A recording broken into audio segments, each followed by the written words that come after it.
Aujourd'hui, monsieur l'habitant moyen est allé acheter une ampoule électrique d'une puissance de 100 watts. Madame l'habitante moyenne, elle, est allée acheter un sèche-cheveux pour sécher ses cheveux. Puissance 1000 watts.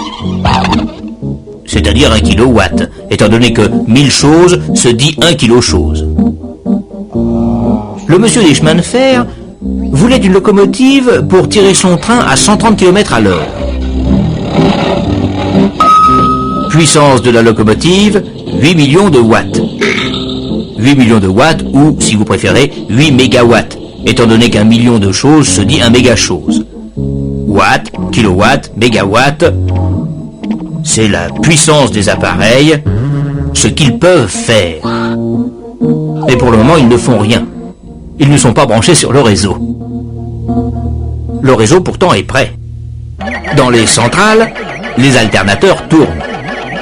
Les alternateurs, vous vous souvenez, l'aimant qui tourne devant des bobines. Dans la pratique, évidemment, cette image d'alternateur serait un peu plus près de la réalité, mais le principe est le même. Les bobines s'appellent le stator. L'aimant, qui en réalité est un électro-aimant, s'appelle le rotor. Il tourne par exemple à 15 000 tours minute et le stator délivre un courant alternatif triphasé d'une fréquence de 50 Hz, très exactement. Cet alternateur-ci a une puissance maximum de 900 MW. Mais actuellement, nous dit le monsieur de la centrale, il ne marche qu'à 30% de sa puissance, 300 MW. C'est-à-dire qu'à lui tout seul, il est en train de faire marcher l'équivalent de 300 000 sèche-cheveux de 1 kW chacun.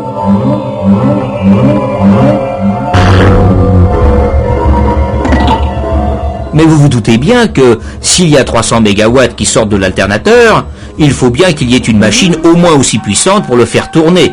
Il n'y a pas de miracle. Mais quelle machine ?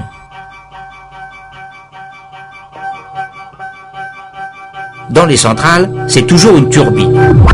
Mais avec quoi la fait-on tourner ? C'est là que les messieurs des centrales se divisent en deux écoles.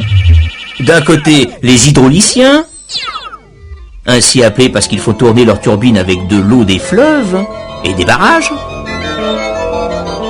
Les autres la font tourner avec de la vapeur qu'ils fabriquent en chauffant de l'eau dans une chaudière.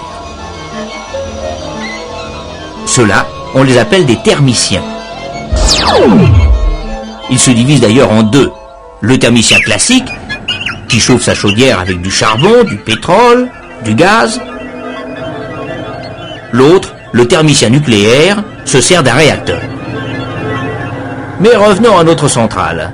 Elle débite toujours ses 300 MW. Supposons que tout d'un coup, voilà 40 locaux qui se branchent en plus des 300 000 sèche-cheveux déjà branchés. Cela fait au total 600 MW que réclame le réseau. Si votre centrale est seule à fournir 300 MW, cela ne suffit plus. Il faut augmenter la puissance. Notre monsieur, s'il est hydraulicien, ouvre la vanne d'arrivée d'eau. S'il est thermicien, il ouvre l'arrivée de vapeur, sans oublier bien sûr de pousser les feux et d'ouvrir aussi l'arrivée de combustible. La puissance de la machine augmente. L'alternateur sort ses 600 MW, maintient sa vitesse et les 50 Hz très exactement. Dans la pratique, tout cela est automatique. Personne ne s'aperçoit de rien, sauf bien sûr le thermicien qui voit sa consommation de combustible augmenter, ou l'hydraulicien qui voit sa réserve d'eau baisser.